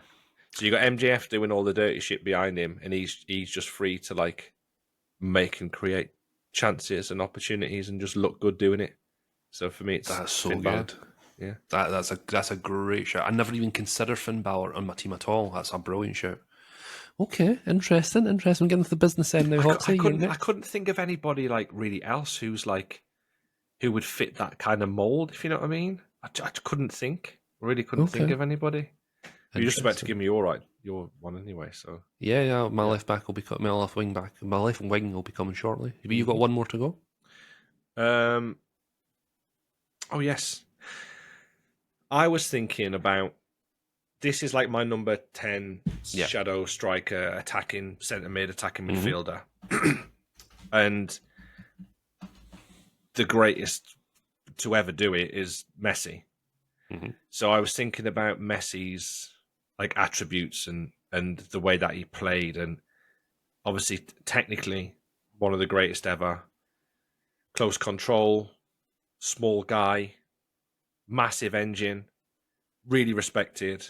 Phenomenal underdog to come out of the favelas or whatever, you know what I mean, just be the guy. And I settled on Bryan Danielson. Yeah. Who is all of those things, but in a wrestling form. Like someone who probably never really should have made it because he was small. Forever the underdog, but you can put him in there and he's one of the greatest ever to ever wrestle. He's one of the greatest wrestlers ever to ever do it. Same with Messi, one of the greatest footballers to ever do it. Technically sound, like amazing performer. Messi was the same. Goal scorer, passer of the ball, make you look like a dickhead. Like Danielson can do all that shit. So I wanted him in there as the Messi, basically. The Lionel Messi of wrestling is Bryan Danielson. That's so good. Interesting. Centre attack. Very quick like justification for me, because it's like almost comparing people. Yeah. And I was thinking about teams. I was thinking about football teams with like I was saying earlier on, like I was trying to compare people to football teams, if you know what I mean. Bryan Danielson is almost like Leicester City when they won the league that year, just like massive underdogs. Yeah. It was like just willed into existence by the sum of their parts. It wasn't, they weren't superstar players or anything like that. It was like that one year they just won the league and they got the Champions League, like they won the Premier League out of nowhere, completely underdog. It's like him at WrestleMania beating Batista and Triple H, like that. This is the big underdog moment, beating City and fucking United. Yeah. Like that's what I was thinking about at the time. So good. Yeah. So good. Okay. Bryan Danielson, attacking centre mid. Bryan Danielson. My number 10. He'd be my number 10. Okay, so you've got two strikers to come, right? Yes. Yeah. Okay. So my left wing. So similar to you, when I think of left wing, I think like a Giggs, but I also think of the smaller guys like a Gianfranco Zola, a JJ Okocha, someone with really low centre of gravity. So good they named him twice, mate. So good they named him twice. Someone with a low centre of gravity, can turn on a sixpence, he can, he's quick, he's agile. It's someone you've mentioned. It's Rey Mysterio. Rey Mysterio. Had to be. Yeah, like to be fair, he was probably one of my first on the list. One of the first names on there. Can you imagine the left-hand side? You've got Rey Mysterio doing his trickery, his quickness, and you've got like a William Regal on the overlap. It's crazy. With his left foot, nice little like curved in ball. I think crazy. It'll be a really solid left side on my team. But yeah, Rey Mysterio, I think all the sort of the South American trickery. He's the guy that you want in that left wing. That's amazing. If we go over to my right wing, I thought right wing, one of the best right wingers of all time has got to be Cristiano Ronaldo, right? He is the the modern day sort of icon, right? He is, some might say, the showstopper. So my right-sided, my right wing is the Heartbreak Kid, Shawn Michaels. Again, a really strong right side. You've got Shawn Michaels. He would be able to cut in. He'd be able to do a bit of trickery. Again, really solid every single time. And then you've got Mr. Dependable, The Miz, doing the overlap on the right-hand side as well. Similar to what Gary Neville used to do. Yeah. You know, just that right side and the left side, I think, is a really strong pairing. I think HBK, my right winger. Who did you have in the middle again? Just so I was too busy thinking about it. So my CDM was about It's Blackman. Steve Blackman. Yeah. My centre midfield is Will Ospreay, box-to-box midfielder. Yeah. My other centre midfielder is the Kurt Angle, sort of Paul Scholes type. Yeah. Then you've got Rey Mysterio left wing, right wing's HBK. Yeah. Amazing. And like I say, my right back is The Miz. My two centre backs are Taker and Kane. Left you've back got is one up William front. Regal. Yeah. Got one up So front. you got one up front. Amazing. Okay, Hoxie. That Michaels like as an inside forward as well with that Ronaldo role would be fucking brilliant. Yeah, so good. Dude, that fucking Osprey shout is amazing. And the Blackman things just proper like took me out. It's fucking mad. It's so good I though, didn't right? think for 1 second we would be talking about Steve Blackman tonight. That's what it's about though. It's having a bit of I a didn't laugh. think we'd be speaking about Steve Blackman for a long time unless we did a fucking watch along or something. That's amazing. That's so You've good. got to love a bit of Steve Blackman. Okay, Hoxie, you're two strikers, my friend. Ah, brilliant. So the strikers are the goal scorers, aren't they? They are the guys who are going to be spoken about. They're the draw, aren't they? They're always no one talks about the tackle the centre midfielder made. Everyone talks about the goal that the striker made or the 30 goals a season they made or whatever. You know what I mean? Like we talk about the strikers probably more than we talk about anybody else on the pitch. Okay. So I've got a centre forward pairing of Stone Cold Steve Austin and The Rock. I knew that was coming. Like, why would you not want two of the greatest ever, like performers, to not be up there making all the money and making all the plaudits? It's because they were selling all the tickets, they were selling all the merch. They're two of the biggest stars of in wrestling history, specifically probably the last 30 years or whatever. They are the two biggest stars ever. Yeah, they're both phenomenal performers. They're both amazing in their own right, but very, very different as well.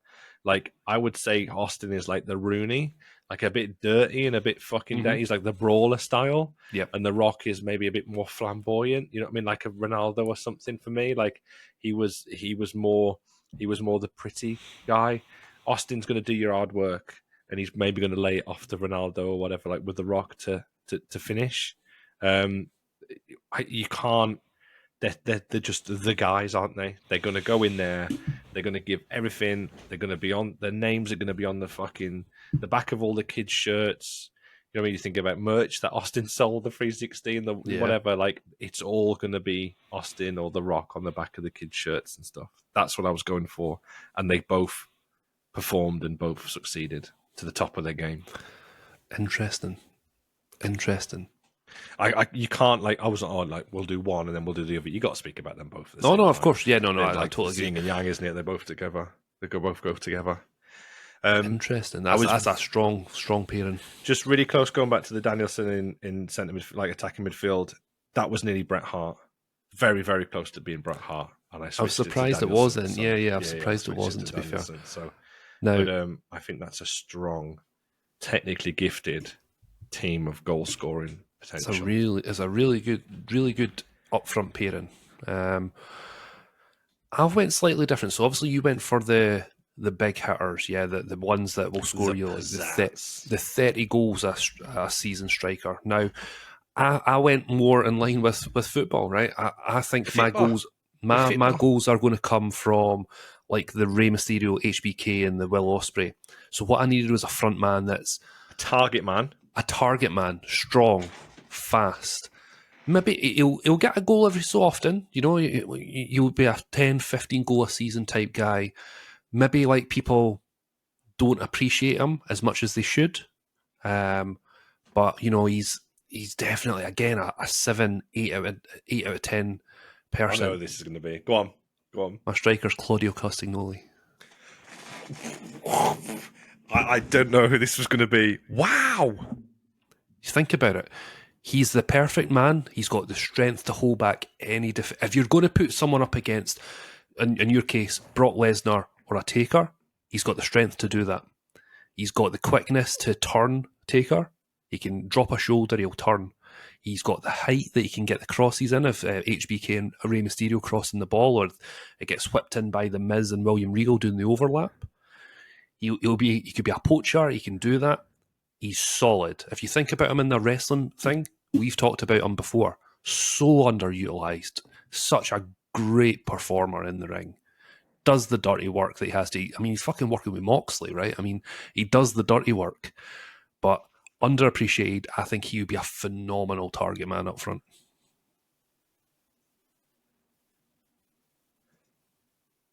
You're going left field, Hoxie.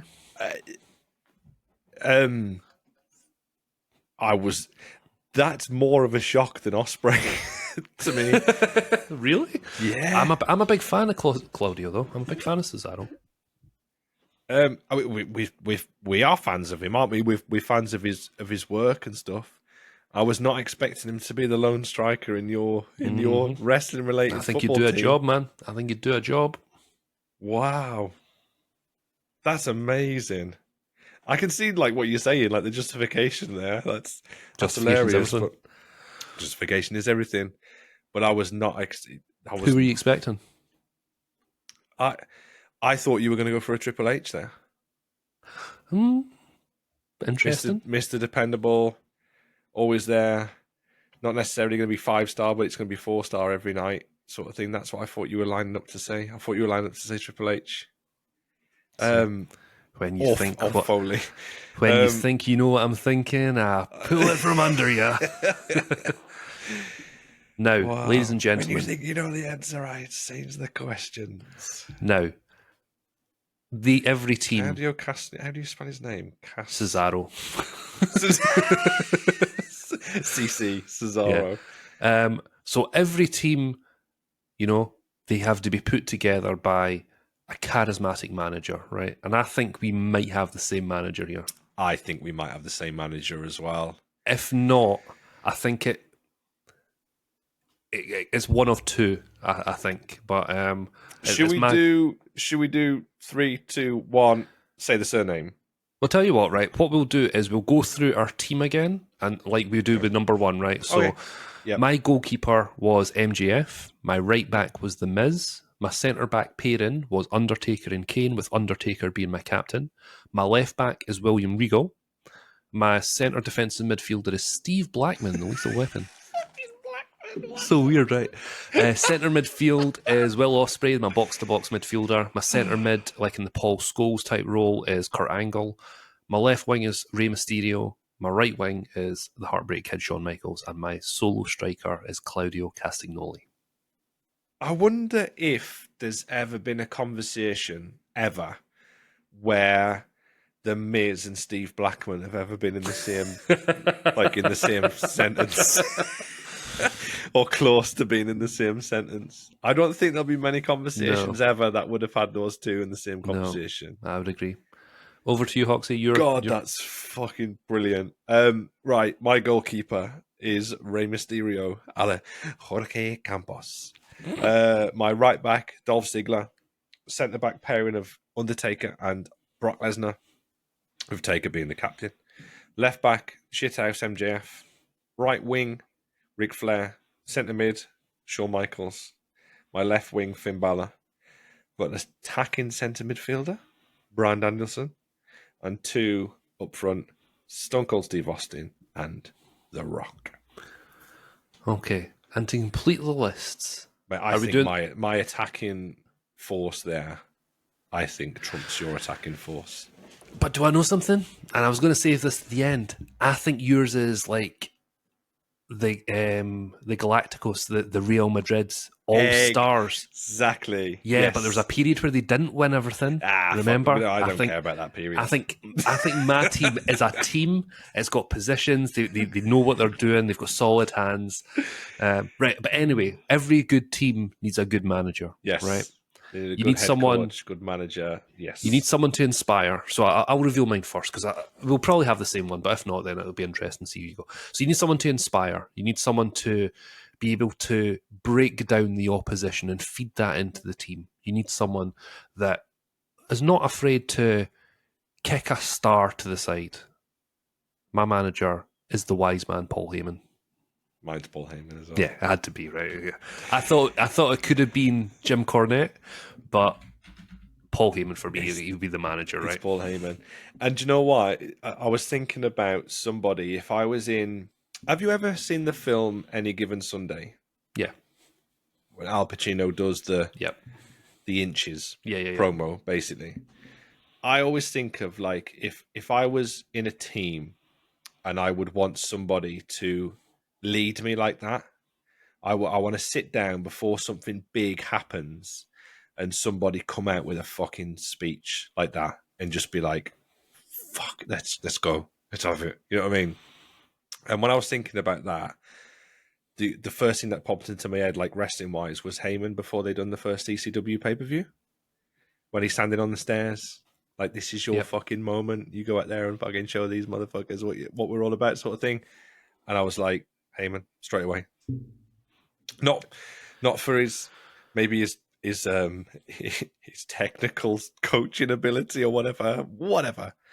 He would definitely be a bit of a redknapp though, wouldn't he? And a bit of doing the old dealings and stuff, like, you know what I mean, forgetting to pick up the phone or forgetting to send you a check, but getting the people in the right places. Like, he would be that kind of guy. Definitely. Can you imagine then? It'd be like you'll never remember the day they fought the Titans. You know, it's that sort of excellent speech. I just think he's so, like we said that about his Hall of Fame speech. It's one of the best speeches ever. It's just, he pulls on heartstrings, right? And I think he would make these teams go that extra mile. I mean, he did it in ECW, right? He had the gift of the gab. They were killing themselves for him, you know? Basically. Yep. Leave it all on the pitch, mate. You got to die for 3 points. You got to die for 3 points. You got to die for 3 points. So good. Class. Ladies and gentlemen, that is the end of the Euro 2024 wrestling edition of Mark Out of 10. This has been definitely one of my favourite ones. It's been so fucking good. Can I do one quick thing before we proper finish up, and also just have a bit of a shameless plug for something? Of course. I'm going to do the shameless plug thing first, and then we'll have a chat about something else, which is starting to trend on the old Twitterverse, mate, which will be very interesting in talking about.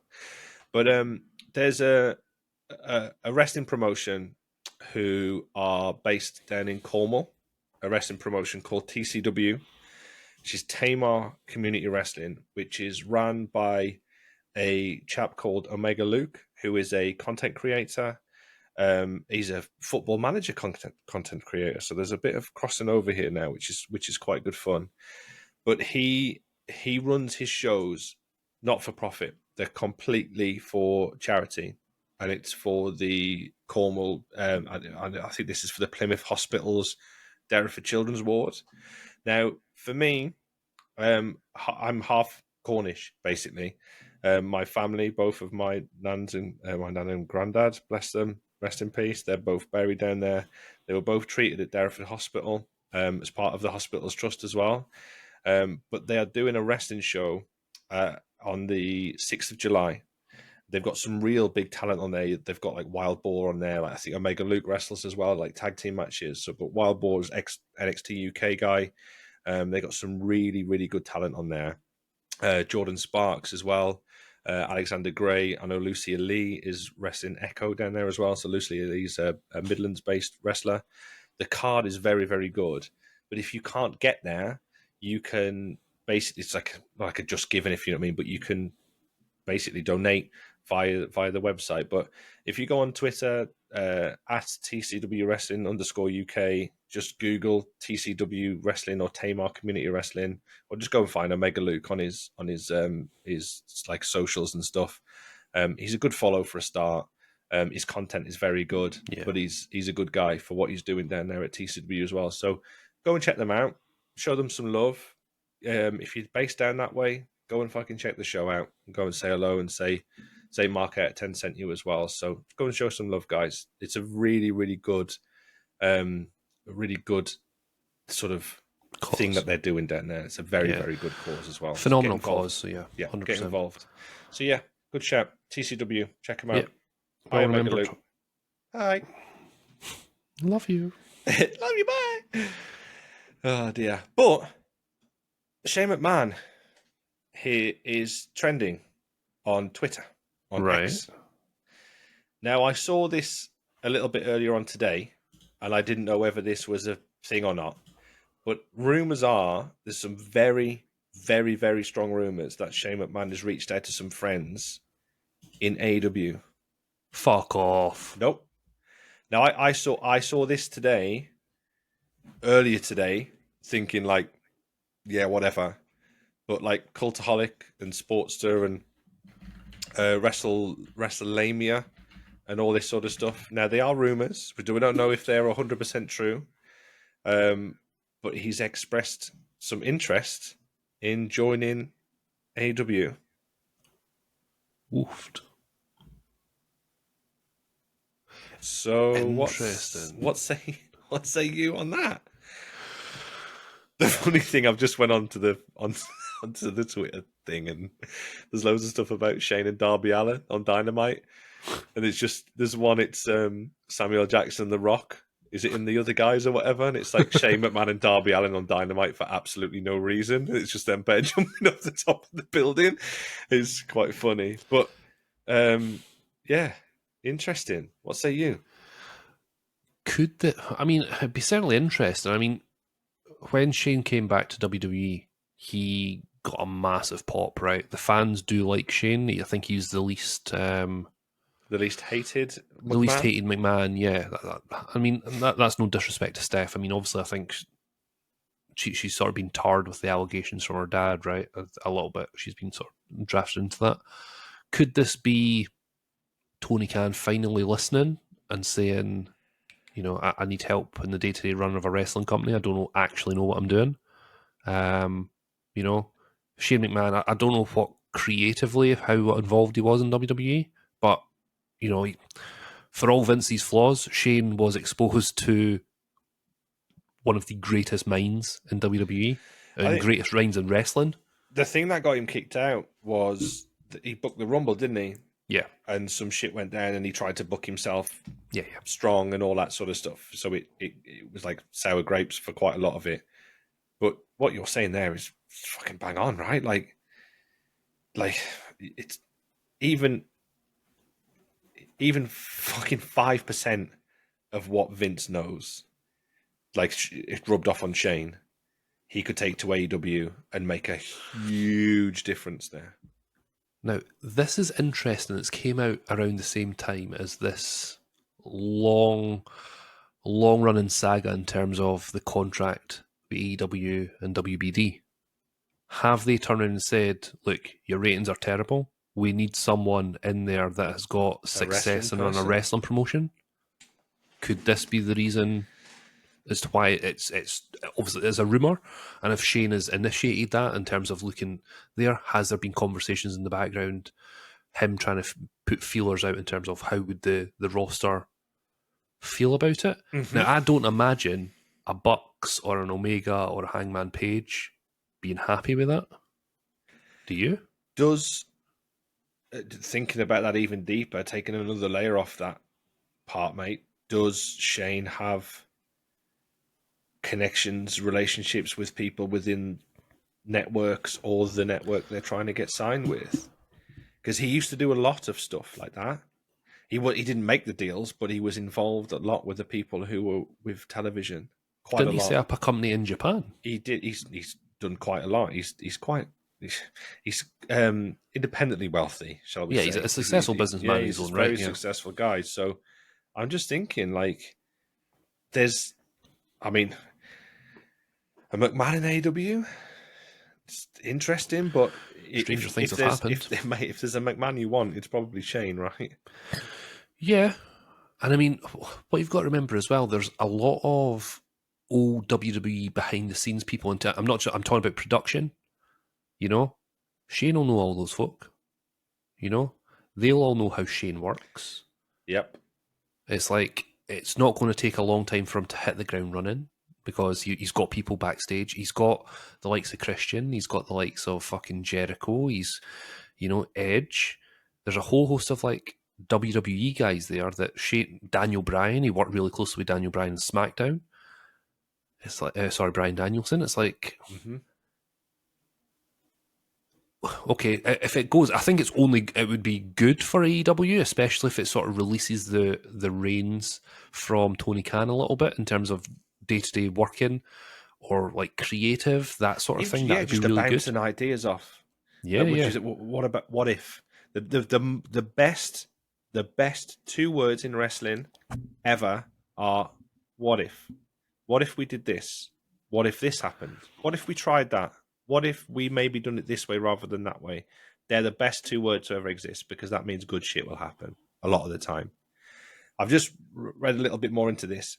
This gives it a lot more credence than rumors. So Conrad Thompson, the podfather himself, he revealed on Grilling JR, so Jim Ross's podcast, that he received a text from a friend who claimed Shane McMahon has reached out to AEW talent about hypothetically joining the company. So there's definitely no smoke without fire. And it's not Meltzer saying it. It's Conrad, who is absolutely, without a doubt, plugged into AEW. I've always thought he's got some skin in the game anyway in terms of funding and stuff, but that's just me.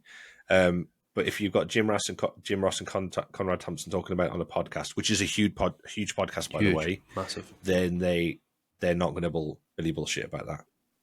So very interesting, very intriguing. Okay, I'm going to ask you a question. Yep. How are the AEW fans going to react to that? Because a big thing was it's an alternative to WWE, and when you think WWE, you think McMahon, right? Yes, yeah. But I think Shane has always been the ginger stepchild, basically. Yeah. Steph was Vince's. This can sound very weird, but think about it for a second. Steph was always Vince's boy. Yeah. Like that's the way. Like the apple did not fall from the tree when it fell with Steph. So like, I think if you had anything music wise remotely, if it was money, and fucking he walked out there, the pop would be insane.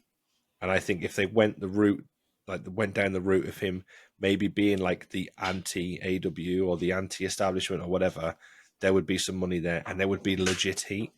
He would be like, it's never going to happen. We talk about like Jim Cornette going there. It would be just the greatest heel ever for that crowd. I think they could do that with Shane. They really could. And Shane is talented, right? I mean, like on the mic, he's golden. It's like he can. Dude, in the ring, you saw like yeah, I know he was decent. Obviously, he fucked himself up at Mania or whatever, like trying to do that thing. Like, but if he didn't hurt himself, like the match would have been decent. That's really interesting. He's not fucking like, hello, Cal's doing a run-in. Run in. Quick, come and see. Say hello to the Market at 10 audience. Say hi to the Market at 10 audience, Kelly. Say hi. Just say hello to the mic. Say hi. Hi. There you go. So yeah, it's dude. Like, I mean, I'd be there for it. I'd be there for it. I think the only concern for me is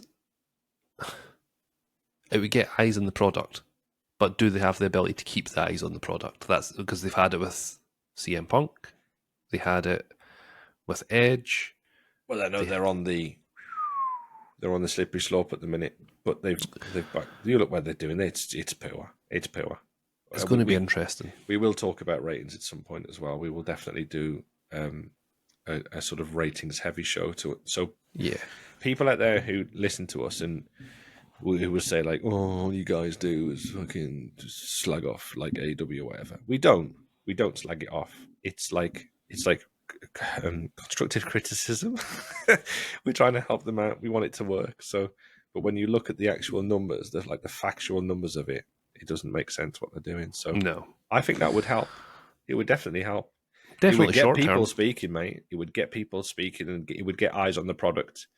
And if they had a Dynamite where that happened, for a month after that, if he was on the show for a segment, if they'd done some good shit for the rest of them segments, people would come and they would stay. But that's the issue, right? It's a case of, we've seen this before. It's like they have one phenomenal segment and then it just fucking car crashes. Yeah, It's I like, mean, they got MGF back now. do I know it's really Obviously, bad? I don't care. I was just going to say he's feuding with Roosh, obviously one of their big talent guys. Yeah, that's the talent. That's the feud we wanted to see from MGF straight away. So yeah, it's difficult. It's difficult. It's like, I genuinely don't care about anything on AEW. It's really bad. I know, like, there's lots of wrestling is all about rumor and innuendo, isn't it? There's lots of shit goes on, but the fact that Shane McMahon's name is being touted around AEW cool. is cool. It's pretty cool. It's a talking point, mate. It's a talking point. We'll probably talk about it next week if we do it, or the week after. There'll be more getting revealed there. Did you enjoy this week's podcast? I certainly enjoyed doing it tonight, Oxy. This is good fun, mate. Really something good fun. Different. Yes. Do I know something? Yeah. We're not going to reveal what we're going to do next week. It's just going to be whatever the fuck we fancy. Okay, so that's the way it is. If you want to find out what we're doing, join in next time. Who do you think had the better team, the better wrestling team, and more importantly, if it went 90 minutes, extra time, penalties, who would win? Would it be Team Shields or Team Hoxie? Let us. Team Hoxie. Definitely Team Shields. I have the Barcelona. He has the Galacticos. Real Madrid. It's just too many individuals. Fire and water, mate. Fire and water. I've got a team. Let us know your thoughts. Let us know your team as well. What formation, what players, and what manager you'd have on. Make sure you email us at wrestlemark10@gmail.com. Tweet at Mark_out of 10.